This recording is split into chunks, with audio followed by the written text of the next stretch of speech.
Welcome back to Rise to Liberty podcast. Today I am joined with a professional shit stir, a a I'm not even sure the fraction, a sixth of Tower Gang. I Yeah, don't know. well, I'm a bad at fifth math. or a sixth. Yeah.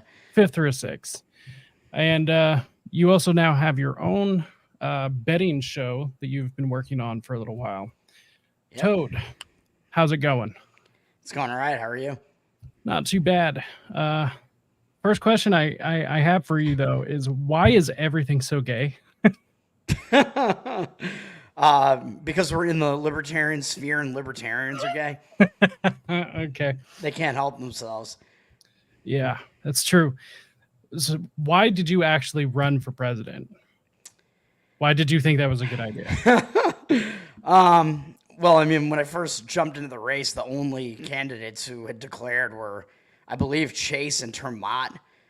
And I was like, neither of these guys represent the Ron Paul Yeah. resurgence or whatever we want to call it, the Reno reset, the takeover of the party by the Ron Paul wing of the party. So I was like, I represent that. I'll do it. But also, I think I can do it in a unique way that is, like you said, basically through shit posting and memeing. Yeah. So I wanted, it sounded like it would be fun, to be honest. How do you feel after? I feel all right about it. I feel like if I put in any effort at all, I might have actually been able to do better than I actually did. But I think I did pretty well for no effort. I think it was efficient. I mean, you beat Donald Trump, right? So I beat Trump, although he was a write-in. He was not allowed to officially be one of the nominated candidates because I guess you had to either be there in person to accept the nomination or you had to have pre-accepted it, which is actually what RFK had done. He had submitted a video accepting it, so then when somebody brought his nomination to the floor, they actually allowed him to be one of the nominees, and he beat me by 3 votes. Bastard. whatever. It's kind of a joke. I mean, Yeah. I'm to the point now where I still think there's a point to the party. I'm not quite sure what that is, but I don't know. I'm just like on the outskirts now. I don't know. If I'm going to do anything for the party, it's going to be local. I really don't care about national. It's a waste of time other than going and hanging out with everybody at the convention. I just don't see a point. Yeah, it is a social club. There is certainly that aspect of it, and there are too many of the like old guard regime type of people that are always going to be around, and they want to maintain that social club. So there's always going to be that battle. Even though if you can have the numbers, I think it is useful as possibly a messaging vehicle at like the larger levels, the national level, whatever. And as you said, it might be useful to actually win office at like really local levels. But once you get down to that point, it's like, why even bother using the LP? Like you could just use the GOP and try to get some people in office that way and Yeah. make some change locally. I mean, you could use whoever's dominating your local area, just hop on whatever ticket. Right, yeah. Doesn't matter. I just think it's probably easier to do it to message like the Liberty brand through the GOP, given its current Yeah. state and voter base. But yeah, Yeah, it's pretty pretty hard to be pro liberty as a Democrat. yeah, I mean, don't tell that to the Chase camp though, because they will fucking tear you apart over that. So I've already been on the receiving end of that a couple of times. oh yeah. Ridiculous. You've But, been on the receiving end of Chase. I thought he liked to receive for the most part. well, you know, I I don't even know what to say to that. Yeah. But yeah, it's I'm actually now to the point where I do believe there is Fed infiltration within the party or within the movement, I should say. Yeah, Um, it's not hard to point out who is intentionally subverting, telling people not to give money to the party, not to sign up for the party. It's pretty easy to point out the glowies, but right. I mean, do you think that is really what those people are doing, or do you think there's also this element of it where some of those people are trying to shift it in a more like pro-regime direction, like sort of the CLC types, maybe, or the Cato types, I mean, Reason types? they're definitely just trying to make it not successful. Like whatever direction it goes, Mhm. it's just if they can get it to be successful in their direction, fine. If they can get it to not be successful in our direction, fine. They win. So, Yeah. but so I've been doing a just tons and tons of reading, and I found an old article by John Marks. He's the guy that released the Search for the Manchurian Candidate, and he wrote an article called "How to Spot a Spook." Okay. It's absolutely amazing, and once you read through it, you can just I'm not going to name names, but you can totally just tell some people in the party that are probably on a Fed payroll somewhere. Like Yeah. it just makes sense to me at this point. So What insights does he give as far as how to spot them, or is it basically what you already just said? pretty much, I mean, it's the thing is it's not a big secret. They will just literally subvert whatever they're trying to subvert. Mm. So if they're trying to tell you to not do something or to do something, um, like I talked to Brandon Cassetta. Mhm. He Yeah. was one of the ones wrapped up in the Whitmer case, Right. and Yep. Yep. he said something interesting about he had one of these informants come over like to like where he was or whatever, and the guy wouldn't pick up his new firearm to check it out like a friend would, you know. It's like, hey Yeah. dude, check this out, I just got it. The guy wouldn't touch it. And he was Mhm. like, that was a red flag immediately. Right. And so it's always the people that are trying to get you to do something or trying to not get you to do something. And it's like they just seem so pushy, for lack of a better term. Yeah. Um, It's yeah, looking for the Ray yeah. Eppses, basically. Yes, exactly. We're gonna go into the building. Yeah, those people, they are always on the payroll. Yeah. In fact, I probably should have pulled up that article. See if I can find it. In the meantime, where exactly did you come into libertarianism? Like, where did you find it? Um, it was in 2016 for the most part. Like prior to that, I was kind of apolitical, but at that point, I kind of felt like I was probably libertarian leaning because I had thought that I was like a conservative or Republican for a while because I was like pro gun rights. I just kind of knew that the left, their economics made no sense. Like for some reason, like free market economics just kind of registered with me. But I thought, oh, that makes me a Republican because I know socialists are a bunch of idiots.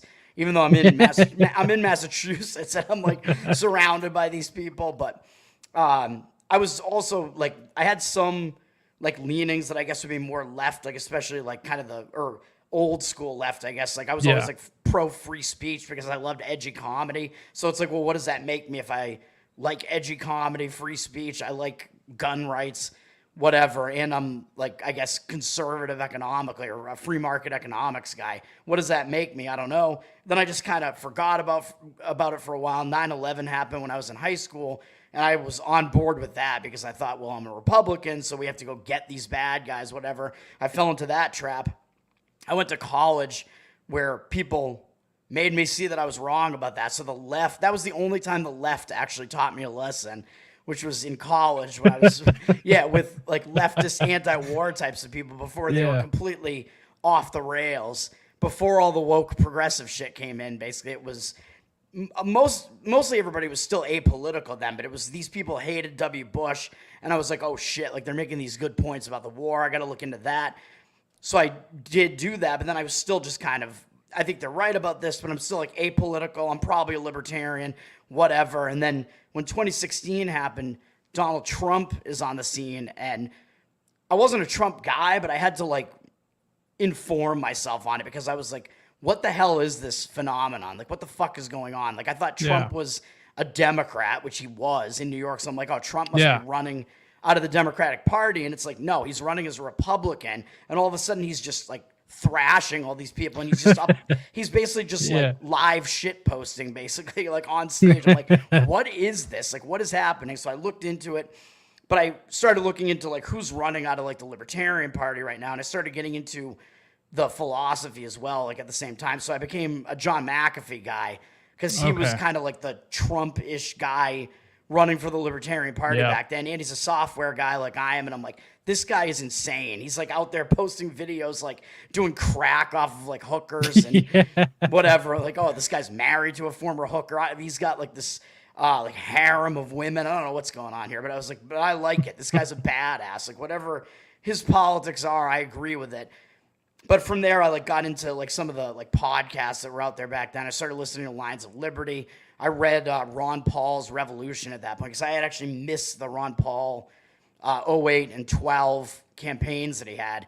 But I knew, everybody was like holding him up as this guy like is the libertarian who's been in federal office. So I was like, all right, I'm going to read his book, Revolution. I read that and I was like, I agree with everything he's saying in this book. Yeah. So that was kind of all that. And then I, Lines of Liberty, started listening to podcasts, got into Dave Smith, Part of the Problem, shortly after that. And then it was the stereotypical 6 months. And all of a sudden I'm reading Anatomy of the State. And I'm like, yeah, I'm an ANCAP now. But now who knows what I am now, because now I'm kind of like a libertarian, like realist, I guess, if you want to call it that. Yeah. 'Cause it's like, I don't want to be associated with these guys. Like a lot of these guys, for the most part, like you said, these guys are way too gay. So you still have to like, you have to deal with reality, man. You can't just live in like the theory of Ancapistan, which were never going to happen. So I'm somewhere in that realm, which I don't know, makes me dissident right, I guess, at this point, or post-libertarian. I have no idea. Same. I don't know what it is. I mean, I'll hop into a good argument all day, but at the same time, it's like there's so many people that will let the perfect ruin the good. Yeah. And like the very fact that even at the idea that there were people saying, no, I don't want Trump to put a libertarian into his cabinet, which, would be a pipe dream anyways, and it's even a further pipe dream if he were to pick anyone actually good. Right. Why would you not want that? That's like you're saying, no, I do not want Donald Trump to put Scott Horton in as Secretary of Defense or something. What libertarian would say that they don't want that? Exactly. Like that would be the biggest step forward we'd take in forever. But nope, it's not good enough. So just shit on ourselves. Yeah. I can't handle that. So I don't care about the party, honestly. I will totally crash and burn the party if it means the advancement of liberty. That's what I care about. It's right. I mean, and anybody who cares about liberty should agree with that. Right? Yeah. Whatever mechanism is going to get you more of it. So I'm actually chair of my county affiliate. I revived it. The person who was running it before actually left the party due to the Mises Caucus's stance on trans kids. And he said, "Oh, that's too much. I'm out of here." You're like, against trans and kids. I'm out. Yep, that's just too much for me. And it's like, all right, fucking boot scoot, dude. Like, I don't give a shit. But it was pretty funny. This past convention, he was actually, I don't know if he was like unable to go or whatever, but he put money up if he could, if people could vote Mises Caucus out of positions and stuff, like he would pay people, which I'm sure somewhere that's probably, against some rule or whatever. But I was laughing to myself. It's like, dude, you can pay as much as you want, but one of the most staunch Mises Caucus people is sitting in your old chair and he ain't going nowhere. So go fuck yourself. Yeah. What state are you in? Utah. All right. I know I haven't heard much from LP Utah for a while. And I think Reed Coverdale was out there for a while, right? Yeah. But he's back in New Hampshire now. So back when he was out in Utah, I think he was in Utah during the Reno reset, maybe. Was he still a Utah guy then? Yeah, he took off right after Reno. I think it was like a month or so after. Took off back. So now he's like, he's off doing his own thing, basically. He's like even off the beaten trail over there. He's off the grid. I just saw him at PorkFest though. Nice. How was PorkFest? I had fun. I mean, I have fun hanging out with like the LP New Hampshire guys, and I mean, they're friends of mine. So those guys and some of the Massachusetts people come up to it. So I know a lot of the people who are there at this point. Yeah. So that aspect of it was fun. The emo caucus is actually doing a pretty good job now, getting some events going. And Ben, hell yeah. like yeah, Ben Weir and Brandy Creatrix. Yeah, they did a lot of hard work there and made it pretty good. There were some aspects of it that I think were worse than other years. Like it seemed like there was less of a draw, like less attendance. But it's like this kind of conflicting thing because I'm like, well, I want some like good speakers to be at the event because that's like part of it. Like I'm like, oh, I would love to see like Scott Horton because he's usually there, but he wasn't there this year, or like Dave Smith doing comedy or something like that. Like that's happened in the past. Tom Woods, stuff like that, and no like really huge names this time like that. But there was like I think there was some sort of handover because like Dennis Pratt I think used to run it and he stepped down, and now like whoever's running it now seems to be more about like we're gonna get like these more almost like kind of milk toast people to be on the pavilion stage basically, and they're really like not drawing as well. So there was that aspect to it, which was just kind of weird. Yeah. It, so I don't know how you feel about it, but to me, it doesn't seem like the climate of what we're living through right now is actually a climate in which the Prague idea could actually work. Like we are up against like such extremes that we're gonna have to be extreme. Yeah. And we're on the verge of World War III. We're on the verge of a draft. Like Right. economy's about to tank. Like we can't just sit here and just like hold somebody's hand and walk them through this. Like we've got to grab them by the shoulders and shake them awake. Mhm. And having tea and crumpets isn't going to cut it. Right. It's weird because I say like you got to be a realist and you can't live in this like total theory land, which you could argue that theory land is kind of like the most extreme view, but you have to be Yeah. like extreme and realistic simultaneously, Yeah. which is kind of a mind fuck. Well, and I bet it's really interesting for you over there because you're like in deep blue waters. Yeah. I mean, it was crazy during the COVID stuff. It wasn't as bad as some of the worst places like New York and LA and some of the California cities, whatever. Like Boston's more of a small blue city, but it's kind of like a mini version of it, like a mini shitty city, basically. So during COVID, it did get a bit crazy, and I just managed to push back on it and avoid having to deal with most of it, really. Although it sucks because for this period of time you can't go to like events, and I go to a lot of like concerts and stuff, which is like one of the things that's kind of keeping me in Boston is I like the nightlife to some extent, even though I stopped drinking or whatever. I like the music, I like the comedy, I like the food, but like a bunch of that stuff was shut down. But other than that, like I don't know. I mean, I pushed back against the vax, and I somehow managed to not get it, even though my company mandated it. I just refused to get it and basically just let the chips fall where they would. And I thought I was going to get fired. And I was like, I'll just have to move on, look for something else. But that didn't happen.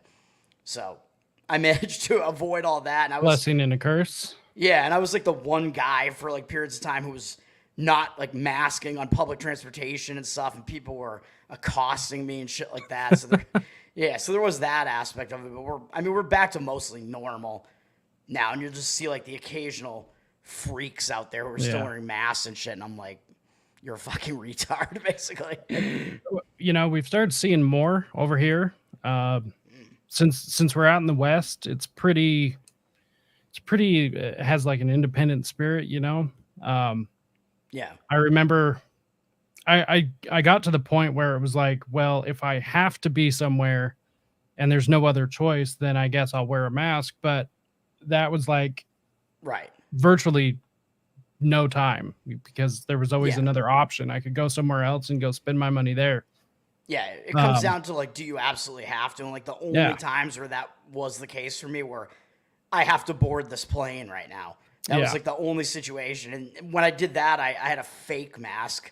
Oh, hell yeah. Hell yeah. And then just lower it on the plane or whatever. It's like, what the fuck are they going to do? Yeah. Well, and America's the land of second chances. So it's always, you know, somebody will ask you to correct your behavior before like anything bad happens anyway, so you Yeah. always have a second chance.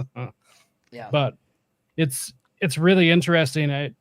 I never had a Karen approach me about the mask, but when I didn't wear one, it like the look of sheer terror on people's faces, that like facial nudity, it was just Yeah.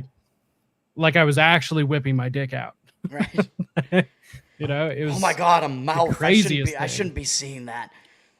Yeah, yeah, it's crazy. And honestly, I would like to know when people are gonna start actually getting pissed, because they tried to kill all of us. Like, Oh yeah, about the vaccine. Yeah, I mean there are. well, the economy, I Yeah, mean, yeah, they like suicide spiked, uh, drug abuse spiked, yeah. just abuse in the home spiked in general. Like there were Yep. so many bad things that came out of it, and for nothing. Like the 6 feet rule was made up, the masks were made up. When are Hmm. people gonna start getting pissed? Yeah, I mean, I think a decent amount of people did get pissed or at least like red pilled by it. But is it enough that we're going to be able to like prevent something like this from happening again? I don't know. Like more and more people are waking up, so I think there's the silver lining there. And like I saw it in my personal life, like I saw it with my mom and my sister both like woke up to more of it. Like my mom has always kind of been a free thinker, and she just kind of keeps going more and more sort of in like a libertarian direction. Like she tends to agree with me on a lot of stuff. But she saw the COVID stuff for what it was. Maybe it's because she's around me so much, but like Yeah. I never stopped seeing my parents when this stuff happened. My parents, I mean, they're in their 60s, and oh, you're not supposed to be seeing them. But I'm like, why? Like, it's just all total bullshit. Like my mom, I'm Yeah. sure had the virus multiple times because she actually worked in the medical field. Oh And yeah. she's now since retired. She was forced into retirement because she didn't want to take the boosters. Yeah, What so a she joke. left, and now she like kind of runs her own online business, which is not as lucrative as her medical job, but still. So yeah, she did that. My dad is just over here like blue pilled completely and doesn't totally get it. And then my sister went from like massively blue pilled to like quite red pilled in a very short period of time because she saw like she's like a psychology person. She saw that's her field. She saw the psychological effects of like masking and the lockdowns and all that stuff, especially on children. And she Oh started yeah. getting pissed and like couldn't take it anymore. So she went in like a 2 month period. She went from like yelling at me for seeing our parents, where she was like quarantined basically with her husband or whatever, to 2 months later, she's like getting yelled at for not wearing a mask. And she's just like getting totally pissed off. And she's like admitting that I was right about a lot of stuff. And then I went over her house I was at her house for the 2020 election, and she was rooting for Trump, even though Jeez. she doesn't even like Trump. Yeah. And she was a Hillary person in Ah. 2016. Oh, that's So so it's crazy. I mean, wild times, man. yeah, I've noticed a lot of people. I don't know. It's just all the extremes. The thing with Trump, it's like I don't want to defend the guy, but you don't have to make up anything about him. there's there's Yeah. plenty there without lying about it. Right. Um, like I don't know. I have an issue. It's just don't lie about him. Yeah. Right. Criticize him, but don't lie. you know. Right. That's like, yeah, that's the whole TDS effect, basically, Yeah. where essentially the regime has to make up all these narratives for why Trump is uniquely bad, because all the stuff that actually makes him bad is stuff that makes all of his predecessors bad too. So they can't Yeah. talk about those things because it's like, oh well, Obama started more wars than Trump did. So like they can't like hit him on the stuff that he's actually bad on for like continuing existing wars. They can't hit him on uh, the state of emergency and rolling out the vaccines and whatever, because that's like that's their side. They like that shit. So they have to make up all this shit where he's a Russian puppet and all this other shit. Well, and what's so crazy? It's like, so if the state asks him to jump 10 times, he's going to do it 7, 8 times. He's just Yeah. not a perfect 10 like a Joe Biden or an Obama would be. And just Yeah. those three 2 to 3 times are enough for them to like expose everything that they have been building towards for the past 40 years. You know, Yeah, like yeah, yeah. Trump is enough of a loose cannon, and he's so unfiltered that he'll just blurt shit out that that reveals some of their secrets, and they don't like yeah. that. Yeah, it's the one good thing, because I don't care for Trump. I think he's entertaining as much Yeah, as everyone else. Uh, Nobody has a sense of humor like him, and I miss that. yeah, Um, but the best thing that he ever did was, in my opinion, expose the media industrial complex. yeah, That for sure. has, I mean, CNN is nothing now. There's podcasts pulling larger numbers than these people. Hmm. So the best thing that could have ever happened. Yeah, I'll agree with you on that for sure. Like he did like a few decent things while he was in office. First Step Act and like cutting some regulation in some sectors, and like I said, like at least not starting any new wars. And I think he did push back a little bit when it came to like Iran and stuff like that in some cases. But yeah, you're right. The best thing that he did was expose a ton about the whole apparatus and the Yeah. deep state essentially. Yeah. And it's just, I don't know. It's so crazy to me that there's this group of people that have the Trump derangement syndrome that just like they are willing to burn the country down Yeah. if it means that he doesn't get in. Like, I don't understand that thought process. I don't know if that's the programming working on them, or Mhm. I don't know what that is. If it's the fluoride, Yeah. you know? It's yeah, whatever's in the water that's making everybody Yeah, gay. yeah. All it's all the pharmaceuticals, man. You know, Yeah. everyone's sad, so they pump you full of pharmaceuticals and make you happy and gay. Yeah. Alex Jones was not way off base with that one. He's being Not at all. proven correct. And But yeah, I think that's some element of what you just said, I think, helped Biden in the 2020 election because it was some of it was like it was almost like there was just this open threat from the left. Like if Trump wins again, we're burning this shit down. yeah. Like there's going to be more of these riots that you saw in 2020, more violence, and that's like total bullshit. It's like threat of violence. But then of course, I mean, I think that there were a lot of shenanigans going on in the 2020 election. You're gonna get nuked because of this shit that I'm saying about the Yeah. vaccine and the election, probably. Unfortunately, you can't even like say these things or speculate on these things. Like, but yeah, I think during that election, I mean, Time Magazine put out that piece that admitted that the whole like Yeah. media apparatus was trying to do everything that they could to block Trump from winning again, basically. And then, But like lying about the Hunter Biden laptop story and all the stuff that was happening, like leading up to the election, the kind of shenanigans that happened during the debates, and Joe Biden like hiding in his basement, and they used COVID as like a front for that so that nobody saw how demented he really is. And then I think in some of the like states that were close, I do think that there was something was going on there with some of those vote numbers, I think. And then of course oh yeah. mail in balloting of course massively helps the Democrats because they're a bunch of lazy fuckers and they're gonna go that route more so than the old school like conservative voting base. Well, and I mean, mail-in ballots are such a stupid idea that even the French have outlawed them. So, Yeah. you know, when you're Yeah. behind the French on an idea, that's that's just sad. Yeah, and France is like the country that invented democracy. They're all about Yeah. democracy and they don't even allow it. Yeah, exactly. It's it's just unfortunate, but yeah, I don't know.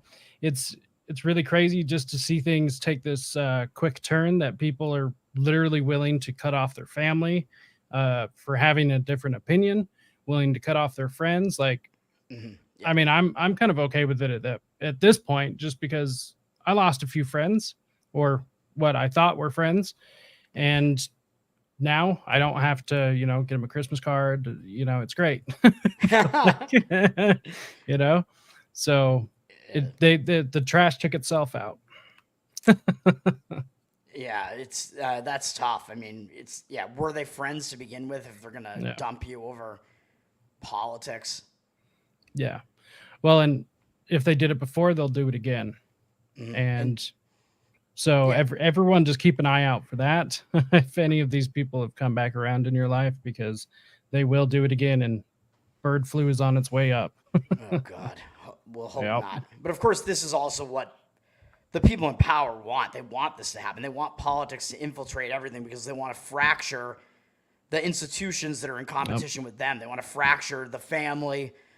They want to fracture like close friendships because those are the people that you go to first when you need help and stuff like that. No, you can't do that. You have to rely on daddy government. That's what government Yep. wants. So they want to break up those relationships.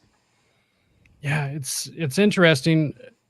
If we don't have each other, obviously we're more dependent upon the state, which is where I'm at with what I'm trying to do as far as my local affiliate or anything. Is honestly the battleground begins in our home, and I'm going to take a lesson from pre Daily Wire Peterson, and clean up my own room.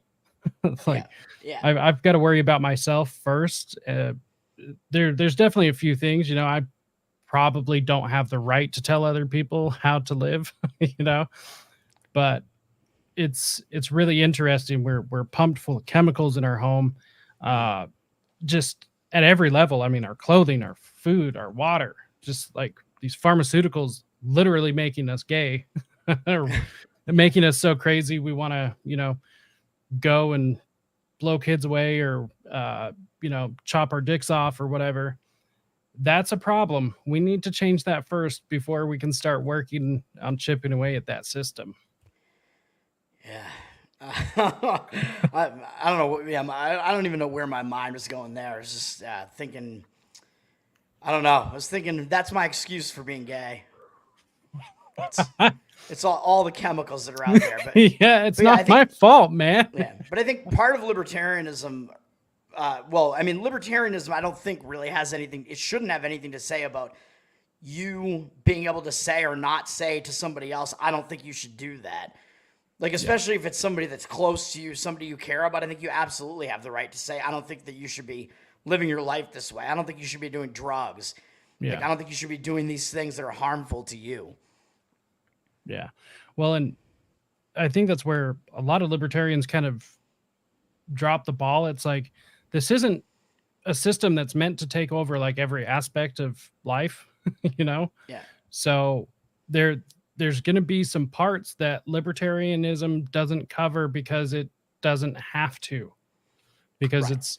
it's not a replacement for, your moral structure. Correct. Yeah. It's a loose framework that tells you you cannot aggress against somebody else.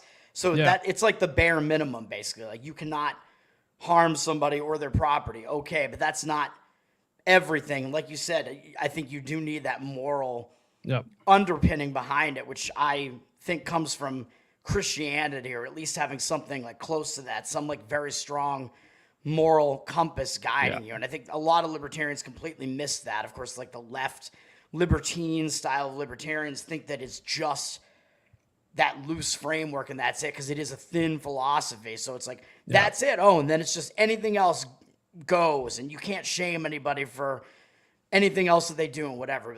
That is not true. If you want to live in a functioning society, that can't be Yeah. true. Yeah. But the do what thou wilt, I mean, that's just Aleister Crowley, it's just Yeah. just uh what is it, theanism or whatever. It's basically just, I make up my own rules just whenever, even Yeah. if it does hurt somebody. Like, doesn't matter, it's what I want to do in the moment. Like, Yeah. that is not a livable structure. Like, i Yeah. I don't understand what's so hard about that. um it's like the trans kids thing. You don't have a right, first of all, to any medical anything. um Right. Maybe it's because people don't understand what rights are. you know I think it it's is. I think a lot of these people, I think they are leftists at their core, and they want to be considered to be libertarians, and they'll take like the libertarian philosophy and misapply it and structure it in a way that fits what they want to believe, basically. So then, Yeah. like you said, they'll take something that is actually an act of aggression against a child. Like, you cannot trans a child, you cannot mutilate a child's body when they're not able to consent to this yet and they don't Yeah. understand the ramifications of it. That's actually an act of aggression, and you have this wing of libertarians saying no, it isn't. Yeah. And then Yeah. for some reason, that's who we're all measured against. It's those people, which is frustrating as hell because, Yeah. I mean, just because they're the ones shrieking the loudest doesn't mean that they're libertarian. Right. Just because you would be very successful in the Democrat Party, which, by the way, go over there because you will be successful. Which is so funny. All of these people, they just constantly talk shit on the party too, and I don't get it. It's like, okay, you don't like the party, you hate the people in it, but yet you won't let it go. You're like an abusive ex, you know. Right. You're Yeah, I mean, manipulative. yeah, it's like these people need to have like that source of meaning, basically. They need that. Yeah. That's what gives them meaning in their lives, basically, which is pretty fucking sad. It's the LP. It's being like, I don't know, as big as they can be in this like small pond, basically. Yeah. Yeah. And yet I'm the one who's toad over here. I mean, just what you guys have been able to do with Tower Gang, though, like you guys have rocketed past, well past any of these old guard types that think that it actually means something to be within this social group and go nowhere with it. So, Well, yeah, thank you. Yeah, I mean, I think what we're trying to do, assuming that the show continues to exist, I think what we're trying to do is kind of what I centered my campaign on, which is kind of trying to push culture in a pro-liberty direction without actually doing it in an explicitly political way, and do it through like humor and yeah, just making people laugh, basically. Just we're like just normal dudes, basically, and we just happen to also believe in liberty. So here you go, like come be with us. But also, I think unfortunately, the majority of people in the liberty sphere are not the way that we are. They're bigger losers than I am, which is crazy. Because I'm a pretty big loser. I've been like an autistic nerd my entire life, and somehow these people put me to shame in that department. I know when a loser can look at you and go, "Man, you're a fucking loser." Yeah. You got to check yourself. Yeah. Because some of these people are bad. Some of these people are so bad. But so I actually think, like, even if Tower Gang isn't for everyone, I think it plays like such an important role, though, because we do live in that time where everything does have to be extreme. And so you guys are like actually pulling the Overton window back in the correct direction, back where everything will be more reasonable, because a lot of people will look at it and be like, okay, maybe that's not for me, but maybe this other thing that would have seemed radical 2 months ago actually is my thing now. So, you know, it's a small piece of the puzzle, but it's a piece of the puzzle nonetheless. So last election cycle here, I ran for office, and I was quoted in my local paper as saying that I didn't want government involvement in the education system at all, wanted to abolish it entirely. That was quoted in the paper, and I was like, that's it, I won. Frame it and everything, I'm good. And what was funny at the debates, like I said that, and the look on people's faces, like you would have thought I just would have kicked a puppy. But like now that I say it, people are way behind it. They're like, yes, let's do this. What do we got to do? Like, so things are changing. And I think the actual principled message that actually stands on principle, not just, well, this makes me feel good, or this doesn't upset somebody else, something that actually stands for something, then I think it actually does help. So that's everyone I've noticed is doing their part. So yeah, I definitely keep Tower Gang going, all of you guys, because right now we kind of need it. I agree. Hopefully it can continue and we can get over these differences that we have here. But yeah, I think Yeah. um, the COVID stuff I think helped like kind of red pill more people on the public school Yeah. issue. Like you saw so many people being like, "This is like such bullshit. Like the school is gonna Oh yeah.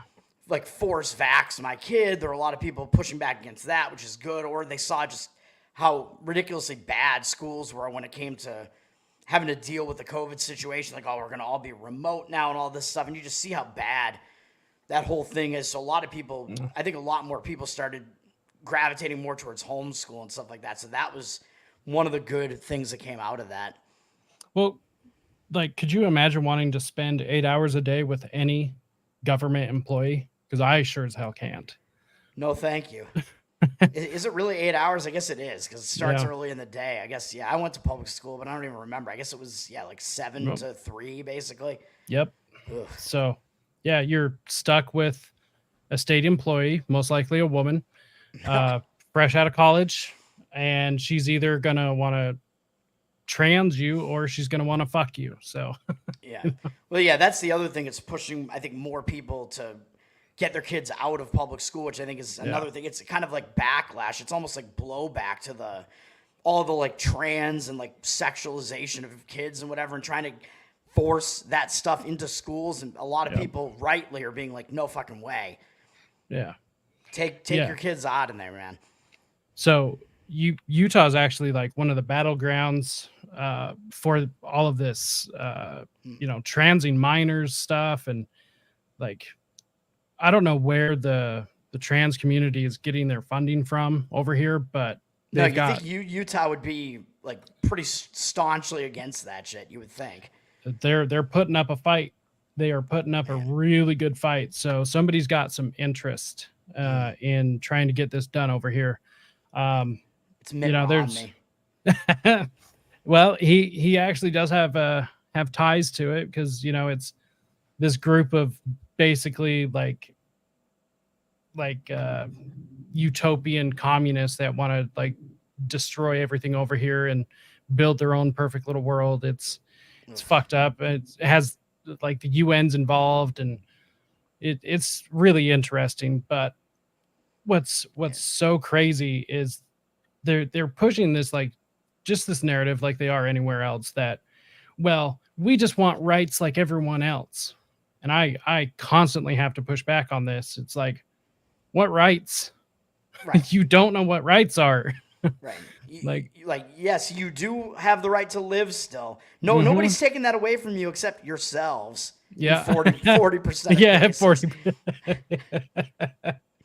Yeah. And like, you don't have the right for everyone to like you, Right. You do not. and you don't have the right to force people to be nice to you or to accept you. And it's just so funny. Like, oh, well, we just want to be able to live our lives, but you have to accept us and you have to do this. And it's like, you just can't see that irony, can you?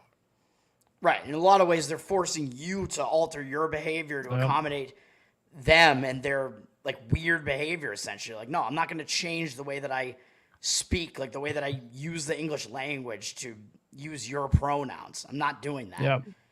Well, and just because I choose to not accept your lifestyle, that doesn't make me a terrible person. Right. Like, there's all sorts of people that don't agree with the way I live, Yeah. like, Ooh, I don't know how you live, but all right, yeah.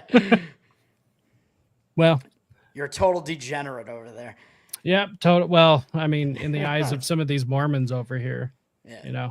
Well, me too. But- I do a massively offensive podcast, so yeah, well, I'm technically living with a woman that I'm not legally married to because that Oh. somehow means something, oh no. I know. It's so living in sin over here. Yeah. But, yeah, it's just really interesting, the social dynamics of everything. So I did find this article. I was gonna, let's see here. Oh yeah, this was the thing you mentioned earlier. Yep, how to spot a spook, All right. which I thought was pretty clever. So So there was a couple of them that I wanted to point out because I thought it's kind of funny. Um, so there was one. So CIA personnel right here. Yeah. CIA personnel usually stick together when they go to lunch or to a cocktail party or to meet a plane from Washington. They are much more likely to go with each other than with legitimate diplomats. Once you have identified one, you can quickly figure out the rest. That's Nick Sarwark has exhibited that behavior. Yeah. Sarwark and his Yep. posse. I'm not saying anything, but Shit, I'll say it. all right. Just, I mean, you don't end up on a contract on a military industrial contractors mailing list by accident or because of a Christmas present from your family or whatever agree. fucking excuse. It's not that enough doesn't- evidence, though. That's true. That's true. It is. But It I is don't know. speculation. Yeah. It is speculation. But You look at the I- preponderance of all the evidence that surrounds him, though. yeah. Well, and just the attitude. I can pick it up on the fucking attitude. There you go. So, and you know what's funny? Before I started this, before I started my show, I had gone to a regional training, and it was like one of the first things I had actually ever done for the party. And it was like, well, shit, free training, I'll go. Same day, met Karen Ann Harlos and Sarwark. Got pictures with both of them separately. Yeah. I had asked Nick. At this point, he didn't know I was, I guess, not a friendly or whatever. Anti him, yeah, because he wouldn't have taken a picture with you. Because Reed Coverdale tried to get a picture with him in Reno. I was out getting dinner with Reed, Clint, and Brian McWilliams, and Sarwark just happened to be at the same restaurant we were at with his posse, exhibiting that same behavior. And Reed was like, "I'm gonna go try to get a picture with him." And he goes up and he's like, "Hey, Nick, I'm Reed. Could I get a photo with you?" And he was like, "Hi, Reed. No." That's so funny. Oh, that's so great. Yeah, I got a picture with him, and what was funny, he just like, the longer I talked to him, because I brought up I'm starting a show, I'm dropping here soon, and he kept just like trying to give me advice, but I kept having an answer for him, and he wanted to know more than I did about something. And the longer I talked to him, the more angry he got.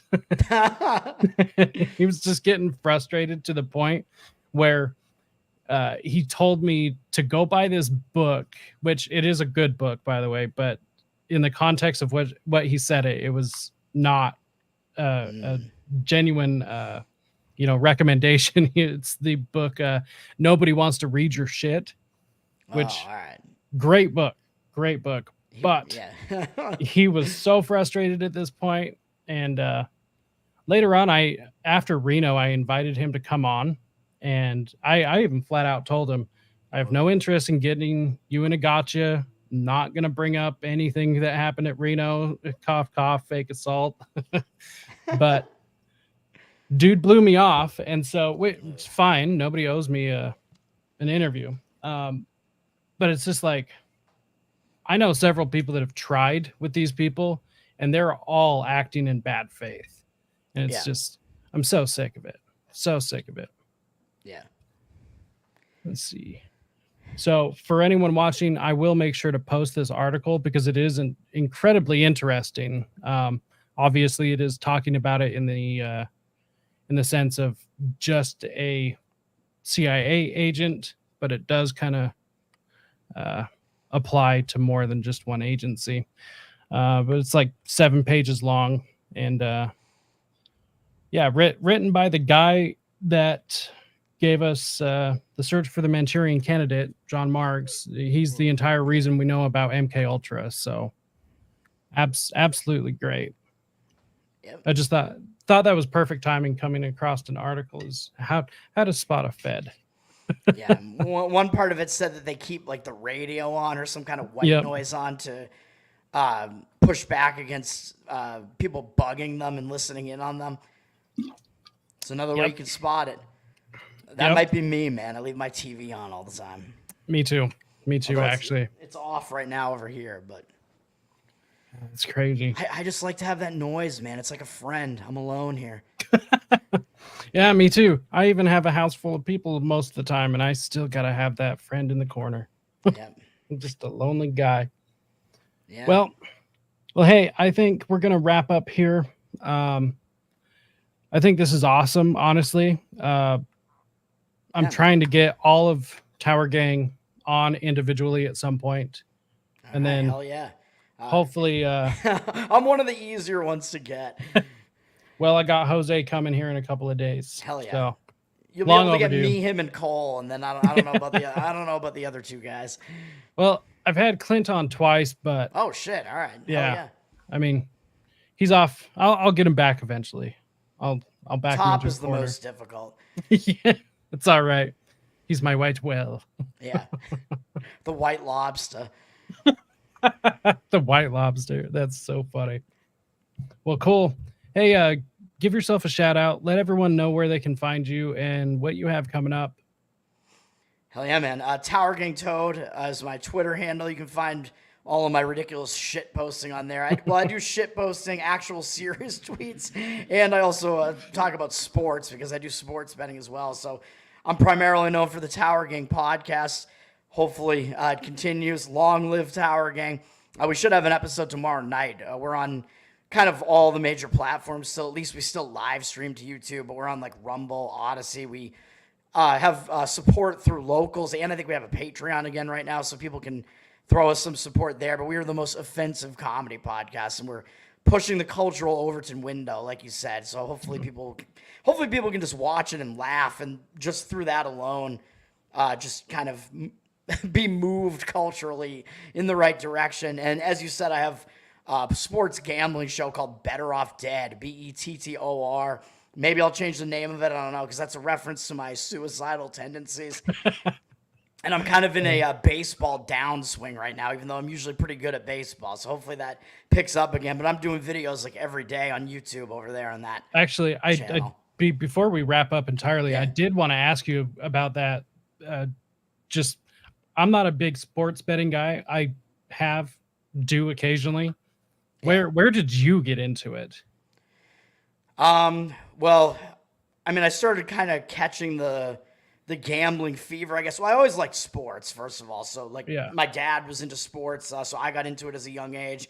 My dad like really likes basketball, football, baseball, so I got into all those, especially baseball. I was a nerd. I liked all the stats like back in the day. Yeah. But then like the gambling aspect of it, I actually was playing poker first. I started getting into poker in college, like my last couple of years in college, and I was actually playing that online for money. So like one of my roommates got me into poker. I started getting into some like local tournaments and stuff and playing poker a little bit. Did fairly well at that. I won some money, mostly online, and still won actually in person as well. And then the government really started cracking down. I was on Poker Boy, Stars, and it howdy. became like, yeah, it became almost impossible to actually play it legally. So I was like, I'm going to switch over to sports betting because it seemed like there was less of a, like the government didn't really have an eye on it. They had an eye on poker because that was like the poker boom had just happened with Yep. like the amateur Chris Moneymaker had won the World Series of Poker main event, and that caused like this huge boom. Like, oh, amateurs can do this, and everybody started playing Texas Hold'em. So now, yeah, I get into sports betting, which I'd always been in like football pick'em leagues and stuff like that, and I wanted to learn more about like how can I get better at like predicting what's going to happen in these games. So I through all that, I was like, well, I like the gambling aspect of this as well. So I'm going to like learn more about this and start listening to professional sports bettors and see what they have to say and learn from these guys.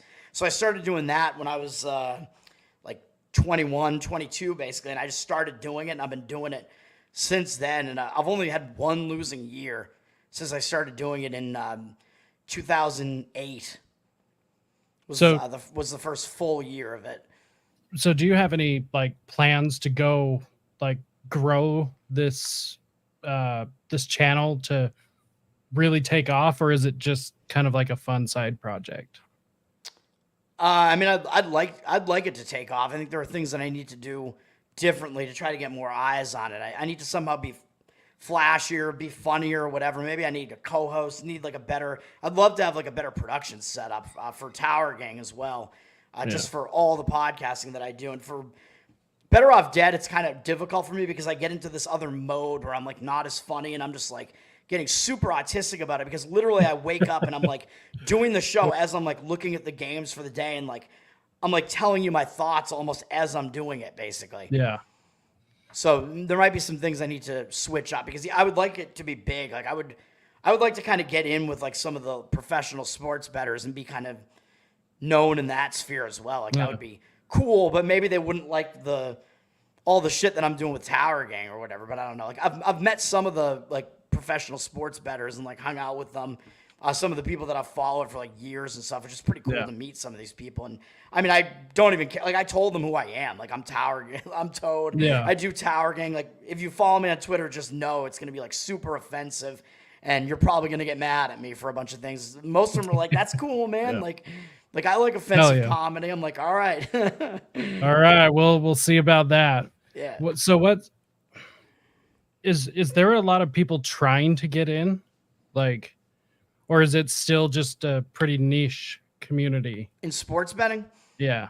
it's definitely blown up because of the legalization of it. So that's like a new phenomenon. So when I started doing it, that wasn't the case, which is why it was a lot easier to do. It was very underground because basically all the professionals basically had to be in Vegas, Yeah. essentially where it was legal, or like Atlantic City, basically, or whatever.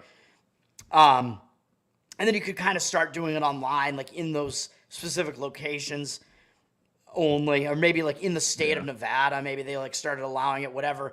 But back then I was doing it all on like offshore websites, which I still have accounts on these websites, but those sites are becoming more difficult to access now because of the legalization of it. It's like this whole new thing. I think in 2018 maybe is when this happened. There was a federal like ban on it, I believe, that got lifted. So then it basically it got kicked back to the states, which is why this is happening. So now the individual states decide how they want to deal with it. So you see all these individual states legalizing it, and all these like online books are coming up. But it's kind of a mess as well because a lot of these companies are like new to it and they don't exactly know what they're doing, and they're not exactly always like friendly to their customers. Like especially if you are good at it and you're taking their money, and they don't like that as much. Whereas like some of these offshore sites that have existed for years are used to it, so they like won't kick you off even if you're a winner. So there's a lot going on there, but because it's like this boom now with it being like legalized in a lot of these states, and you see like on all the like sports channels on ESPN and everything, when you're like watching games and watching coverage and stuff, they show like the odds now and stuff. Like the odds are always in your face because like DraftKings, FanDuel, all the big new books are trying to like advertise like, hey, check this out, like you can bet on these games now. So there's definitely been a huge boom because of that.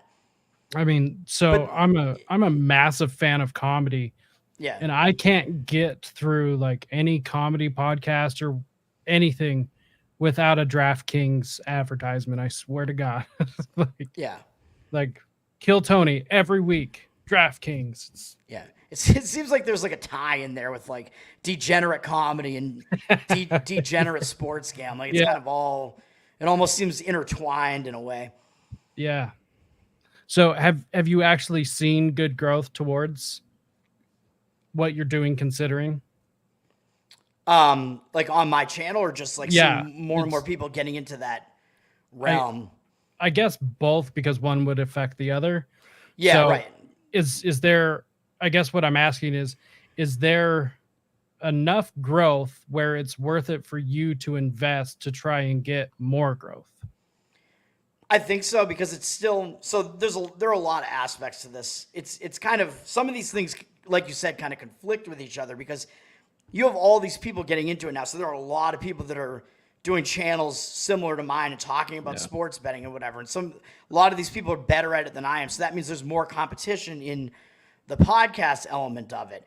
But it's still really hard to win money actually being a sports bettor. And it's still the case that only like 1 or 2% of people are actually able to like win doing it long term.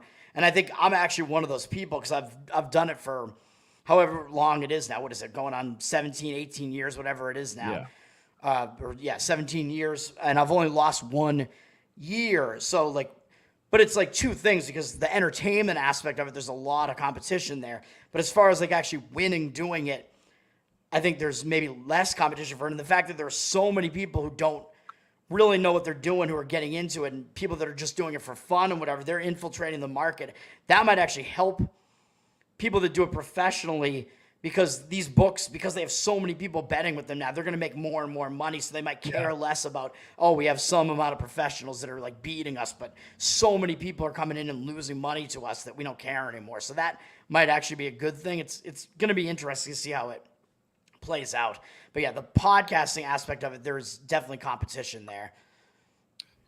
Yeah, because I mean, I think we both kind of understand this a bit. It's like we're competing for people's attention. Yeah. And I mean, you could be a great podcaster and a shit gambler and probably still do pretty well. Exactly. Yeah, there are a lot of people that I'm not sure if they win or not, but they do really well just on their channel. Some of these people probably do win as well. Like they give out like some good information and stuff and know what they're talking about. So, is there like for anybody who's like interested in getting into it, where do they go? Because it should be you. Me, yeah. I mean, I've done it for a long time. I think I know Yeah. what I'm doing. I'm not going to say that I'm like the best at it. You could go to the guys that I learned from myself. Like some of these guys are some of the best that I've ever encountered online or whatever. And most of them happen to be at a site called Wager Talk. That's where I go to get a lot. There's a lot of free information on that site. They do a lot of free videos. I mean, of course, they're also like, these people are touting their picks. They are, Yeah. you can pay to get their picks, but you can get a lot of information without having to pay to just listening to these guys. If you understand what they're talking about and kind of, are able to think the way that they think and kind of adapt your thinking that way, that is like really helpful. Like Marco D'Angelo is the name of my favorite, my favorite professional sports bettor online. He's over at at Wager Talk doing, he does videos and stuff as well. He's a guy who's in like the horse racing sphere, and he's a kind of those guys get serious. he's serious about the horse racing. Horse racing isn't really my thing, but like me, he is like a fat Italian dude who's originally from like from the eastern United States. He's from like Pittsburgh, and then he moved out to Vegas. So I think I have some things in common with him. But the way that it's kind of weird how it almost ties into Austrian economics. Not to go too long with this, but the way that he got me thinking about sports betting. This was like before I was into all the libertarian stuff. The way that he does it, and there are only a small subset of professional sports bettors kind of handicap the way that he does, and it's based on human behavior, which is kind of interesting because it's like, oh, this team is coming off this huge game, so they might like be like ready for an emotional letdown in this game, or they have this big game coming up next, and that might be distracting them when they're playing this like lesser opponent here. They might think they're going to get through road this game for 3 weeks, so they're going to be tired. All that type of stuff. Yeah, so he looks at all that type of stuff, the behavioral element of it. Then I get into like libertarianism and Austrian economics, and I'm like, holy shit, the way that I learned to handicap, which registered with me and made the most sense to me, also is kind of tied in with like human action, basically. It's all like human behavior, where the incentives are and stuff. It's kind of crazy that those things align. But the reason why the human behavior aspect of it tends to work pretty well in sports betting is because it's really hard to quantify. So the books like can't really properly quantify for it or adjust for it. Like they try, but that tends to be where you're able to find the biggest edges, is when the book is not accounting for something that's behavioral like that, because they're accounting for all the other stuff, like the statistics, like this team is obviously better than this team and whatever. Yeah. I guess the last question I have about this, at least right now, can you, because you're dealing with all the numbers and you're becoming so familiar with a lot of things in these different sports that most of the average fans aren't, can you like ever pick up if something is like rigged, or if something's like being played in a certain way that's gaining the edge one way or the other? Yeah, it's I think it's sometimes it's a little bit hard to tell because I think it depends how egregious it is. Really, like when you had some of these things that like were more notorious, like the Tim Donaghy stuff, which was he was the NBA ref that was like rigging games that he was Yeah. refing, and you could start seeing like these foul discrepancies in all these games and stuff. In those spots, you can actually tell, and it's actually the sports betting community tends to actually be the first people who pick up on it because they're paying attention to it and they're betting on it and saying like, Yep. why do these things keep happening? Like, why do these like outlier results keep happening? There is something weird going on here, like something scandalous. So it actually tends to be the bettors who pick up on that before other people do. Yeah. So they can kind of sound the alarm. And I think Billy Walters is one of the most famous bettors. He's like pretty old now. He was on Joe Rogan like a few months ago. I think that was a really interesting episode. I think he actually specifically talked about that in that episode. Well, maybe I'm kind of wrong about this, but it kind of seems like that's why like boxing has fallen out of favor, is just because like boxing is so rigged at this point. It's just, I mean, it always kind of was, but now that's pretty much all it is. Like I don't even watch boxing anymore because of that. Right. But then again, if it's like rigged and these like sports books, like they want to win money. So if it's rigged and they know that it's rigged, then are they even going to bother to even like allow bets on it? Like they know that it's rigged. Yeah. You would at least see that they're going to like shift like the line like so much because they would know. So with boxing, I don't know because I never really got into boxing that much. But so I don't know why it's kind of fallen out of favor necessarily. Though to me, it seems like the UFC the UFC just seems like it is just organically more popular anyway, though. Yeah, and even bare knuckle boxing actually just got legalized here in the United States like 2 years ago. Making a comeback, baby. It is. We're gonna get the dad bods and handlebar mustaches coming back. Yeah, no joke. But I mean, even their numbers are skyrocketing. It's crazy. So, you know, people are kind of masochistic. I think they like to see that. But hey, I mean, it's voluntary. I like the UFC as well. So yeah, same. I mean, at this point, let's bring back gladiators and just see where it goes. You know, that's right. It's just football or the modern day gladiators. But exactly. The sports are just becoming totally pussified, man. Like I'm old enough. I'm 39. Like I remember even back like in the 90s when football was like a brutal, like grinding sport basically. And I liked that type of football way more than what you have now where it's a lot of, I don't know, like finesse, offense, passing. Like there are a lot of rules that, I mean, a lot more grab ass. Yeah, I mean, there are good reasons for the rules. Like, let's not let these, let's not have players dying and getting like seriously injured. Like, I get that, but I also there is the aspect of it where it's like these guys still want to see a guy die though. Right. Now, if you want that, they have to be vaccinated. Yeah, exactly. And then there's just nothing to it. They just fall over. Yeah. That's so funny. Well, cool. I think we'll wrap up here. There is one thing I do want to ask, though. I ask all my guests because I love hearing everyone's answers to this. And eventually one day I'm going to put a big master cut together of have everyone's answer. Ooh. But why does liberty matter? Wow. That almost seems like a loaded question. Wow,